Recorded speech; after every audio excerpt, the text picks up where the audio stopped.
All right, joining me now on Newsfighters, Jackson Baly and Joel Zammit. Hello. Who, for those of you who don't know, Kings of Sanspants? Is Kings the right term? I would say so.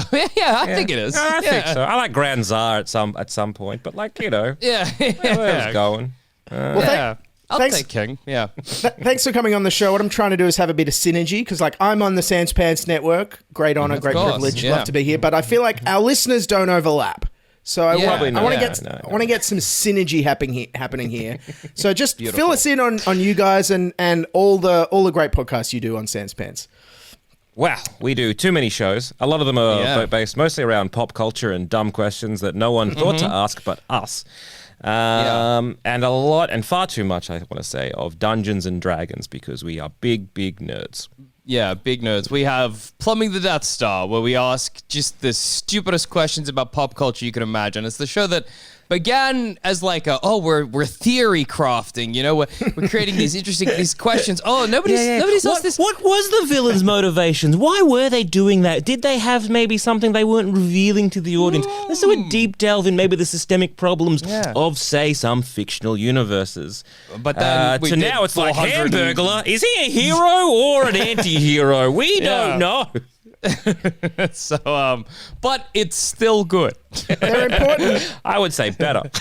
They're important. Plumbing the Death Star is that your biggest podcast? Probably the most famous I one. would say so, yeah. And the whole idea is it's like hypothetical pop culture questions. I listened to a great episode. You had Ben Lee on to talk about what Seinfeld character you'd play. And I thought I knew Seinfeld, but you had a lot of obscure Seinfeld references there. Somehow... What's so funny about that Ben Lee episode is specifically I had been rewatching a lot of Seinfeld and I was like, Dusha, wouldn't this be a funny question? And he's like, yeah, that'd be funny to do with Ben Lee, but I have no idea if he cares about Seinfeld or whatever. But then Dusha was listening to him on another podcast and Ben Lee was like, I'm a massive Seinfeld head. I love Seinfeld. And he was like, Jackson, we're in. We're doing the Sidey question. And what is crazy? What are some of the other hypotheticals? What are some of the funnier, more successful ones you've done on plumbing? Because it's every week. Do you run out of pop culture hypotheticals? I like the how are you going to save the Titanic, which kind of just shows our ignorance in terms of world history, which was great. I'm very lucky. So we have a sort of living document of possible questions that we could do on any episode, and we all kind of contribute to it whenever we have an idea. And all of mine are stupid. But recently we've had a run of guests, and normally my questions get ignored by the other two Joels. Joel Dusha is the third member of Plumbing The Deathstar because they're like, Jackson, that's not clever. That's a bad episode. But we let guests pick the topic. And for like a run of 4 episodes, guests picked my stupid bullshit. And I was in hog heaven. I think Hamburglar, hero or villain, was one of mine. Who is Wally hiding? What was the ultimate decision on that? Because, I mean, all he does is steal hamburgers. I would consider that villainous. Or is he a hamburger Robin Hood? Does he give them out to poor people? Well, I think the conclusion of the hamburger is that he was basically just a corporate shill. And the problem is that it goes deeper than just the hamburger because, like, he is friends with Ronald McDonald, who is also great friends with Mayor McCheese. And so really it's just like almost, I would say, like a false flag operation of the hamburger, trying to keep the... I guess citizens of McDonaldville. What is their town called? It does have a name, but I forget what it is. It might as well be McDonald's. McDonaldville complacent. The corruption always goes right to the top. The fish runs from the head. That's all that proved.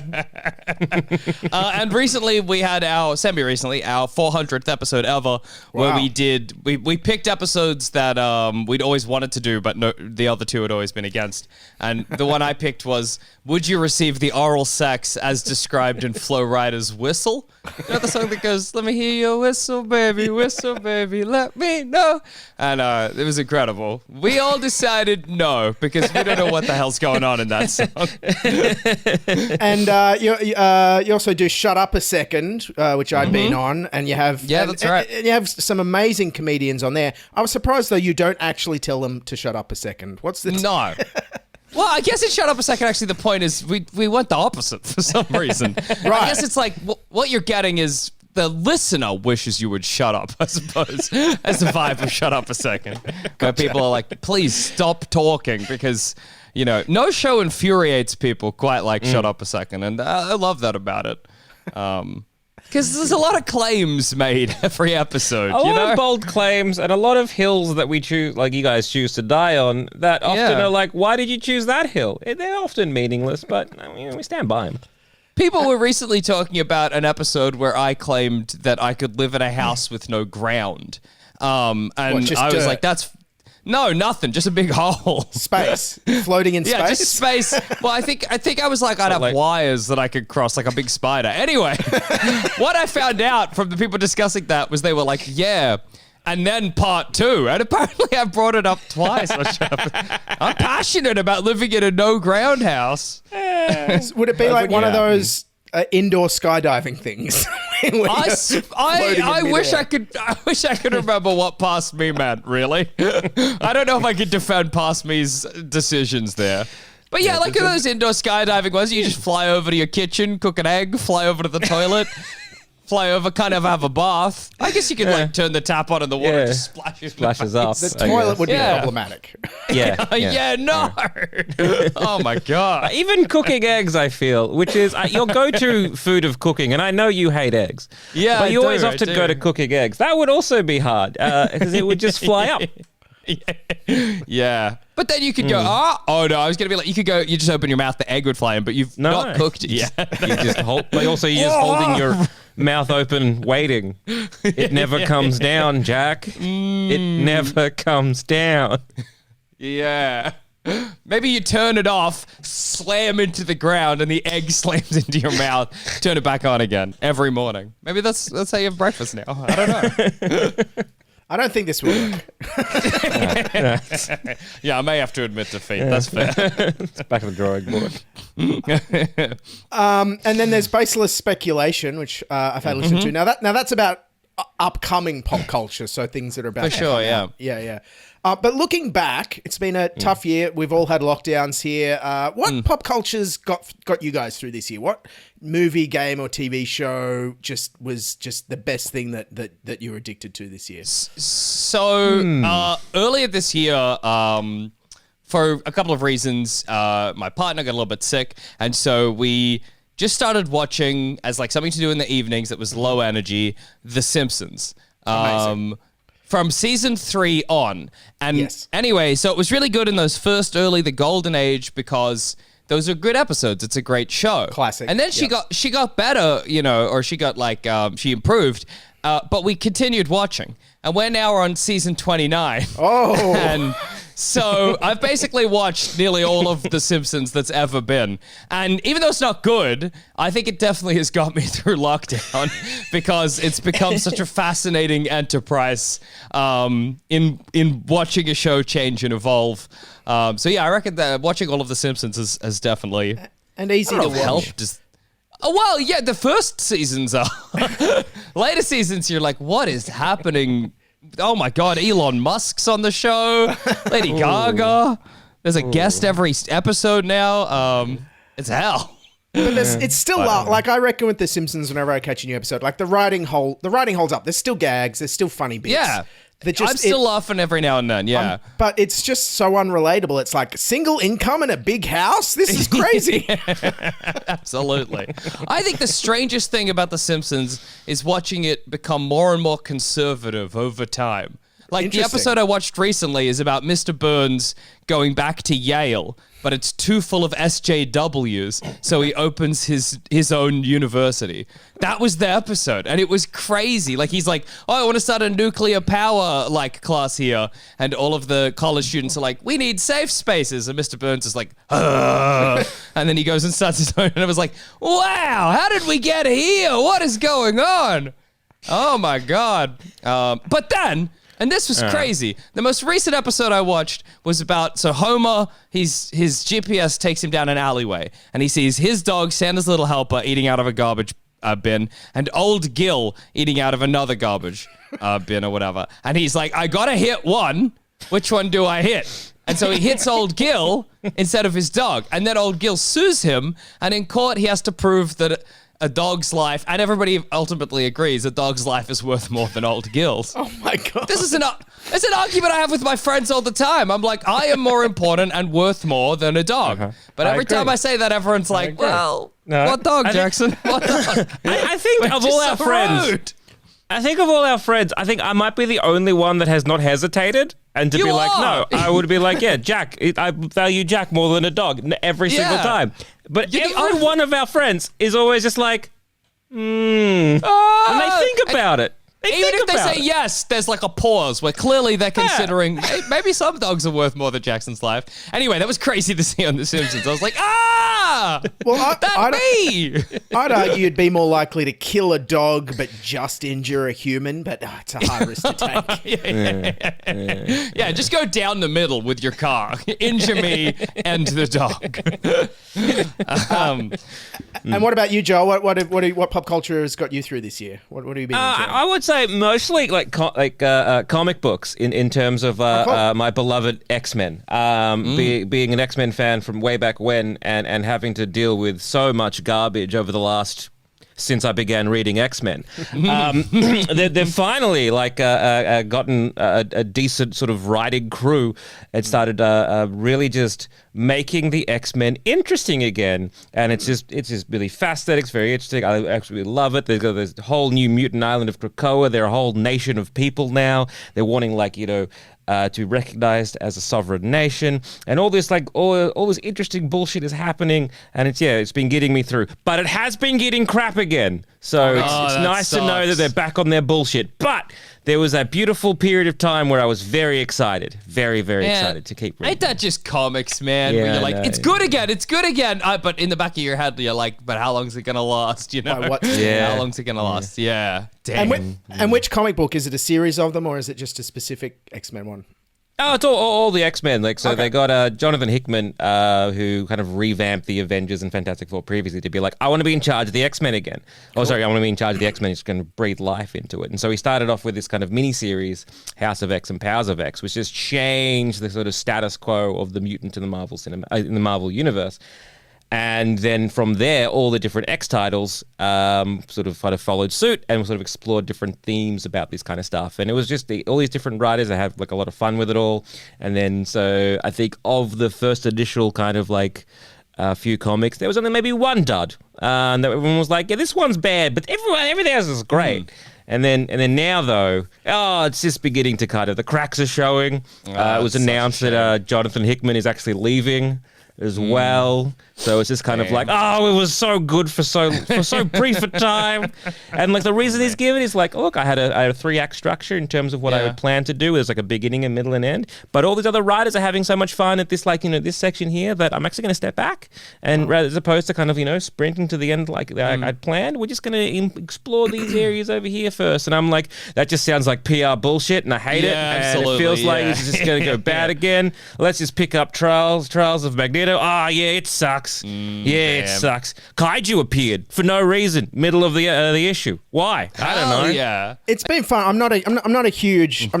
You lost me a little bit there. I'm not a huge. I understand. Marvel That's fair enough. DC fan. That'll happen. You need to tell me to shut up for a second. This is the key. That's where it comes from. But and what are you guys looking forward to in 2022?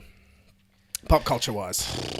Oh, man. A lot coming out. I don't even know. I don't know if it's coming out in 2022, but I am looking forward to June, part 2, I guess. I'm looking forward to actually. I'm a June boy. I'm looking forward to seeing part 1 in the cinema when it finally comes out to Australia. So I sort of also read a comic adaptation of maybe a prequel of June. I don't know. Was very confused, and then I read an adaptation of a comic adaptation of June, which was part 1 of how many that's going to be, and I was like, I think I understand some of it, and then I just went on a YouTube rabbit hole, listening to all kinds of different lore about June. I kind of really got. I love that we have the Bene Gesserit. We love that we've just got these are the Harkonnen. This is House Atreides, and we have all these we've got to go to Arrakis to get the spice melange, and then you have the main character Paul and his good friend Duncan. That is good. Yeah. I like that. What I like about Dune, I mean, I don't care for Dune. It's too much for my little tiny pea brain to think about. But I like that we're getting like freak sci-fi back. You know, I feel like for too long we've had this kind of like this weird half job sci-fi. Give us weird where shit. it's like, oh yeah, I want freak shit. I want to be like watching. I mean, I guess it's kind of the X-Men thing, like people coming out of eggs. A lot of fake words, like bring that back to the movie. So I'm excited about that for Dune. I don't know about... Puts a hand in a box and it's like, you know, do not fear. Fear is the mind killer. It's just like, okay, what's going to happen? All right, That's sure. awesome shit. Why is he doing it? Why is this a famous thing? All right, cool. Give me that crazy shit again. Yeah. I'm trying to think what the hell's happening in 2022. Well, we got the new Matrix. I I'm excited for that. Oh, yeah, that's true. Yeah, that'll be I fun. think in terms of upcoming, like the Matrix 4 coming out, I believe in December. I'm very excited for the Wheel of Time TV series, a book like a fantasy book series that I did not finish because it was very long and I don't commit to bits. That's coming out, I think, this month. So I'll be excited to watch that, see if it's good, and also finally to understand maybe the end of that storyline that I read so long ago. What else is coming out? I don't know. I'm even like looking up movies that are coming out next year, and I can't see any. I mean, like there's ones I'll definitely have to go see for my job. I know. Are we looking forward to the new Batman film? Are we looking forward to Morbius? I don't. Maybe to see how like bad maybe Morbius might be. So. Yeah. Actually, on the point of like movies that I know are going to be like absolute dog shit, but I think it'll be funny for me. Actually, there's heaps of them next year. That'll do. We've got Jurassic World Dominion, Morbius, Avatar 2, Fantastic Oh my God, Beasts the Avatar 3, sequels. the Uncharted movie that's coming out. Oh my God. Just reminded me about the Avatar sequel. We're getting 3 of them, are we? It's been meant to come out for 10 years. Oh, yeah. Yes. It's going to be incredible. Does that mean like a new Avatar movie like every year for like several years? That's what that's what the people So I'm excited. For. Yeah, I'm excited for all of that in a kind of death of cinema. Cinema sort of is way, dying, and I'm here to watch its death rattle. And let me we went bathe in the 18 bones. months without movies for this. Yeah, exactly. This is great. It's great. I'm all ready. over it. I am so ready to get just feed me this bullshit. Feed me this garbage. Did you have a movie that maybe like it didn't do well and have another crack at it? Why not? We're at that point now. You screw up one movie, you make a terrible Suicide Squad movie no one Have likes. another. You can do it again. Why not? That's okay. We can make a Ghostbusters remake or sequel that we pretend means anything. We say, hey, this is important, but it's not important. So many people are clamoring. I love me a Ghostbuster. It was so good. We need more of that. Look at all these loyal fans who love Ghostbusters. Who are constantly what a disappointed. hot piece of garbage. No one... Ghostbusters doesn't mean anything. It's nothing. It was Dan Aykroyd's suckfest in the 80s and 90s. It's not important. It's great. More bad movies, More please. just have That's more what I want in having a 2022. crack. That's what I want.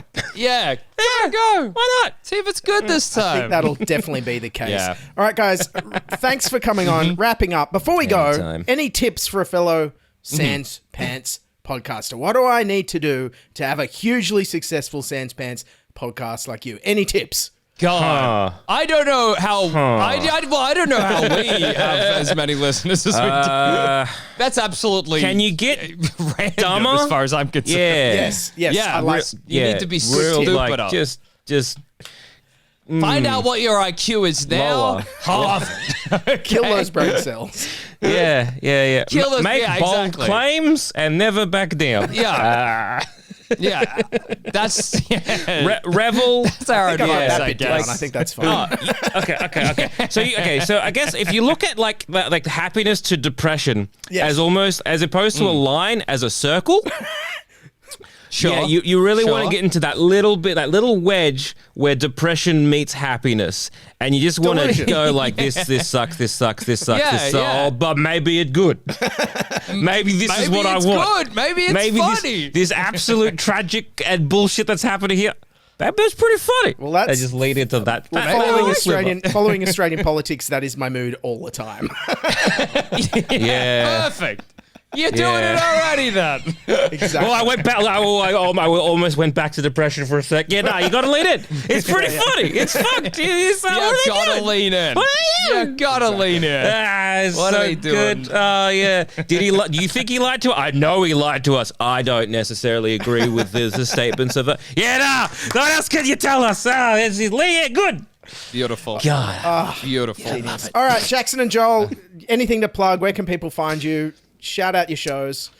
Sure. You can find everything that we do on sanspantsradio.com. You can follow us on Twitter at Sanspants Radio. You could also follow me individually. I'm at Goddammit Zammit.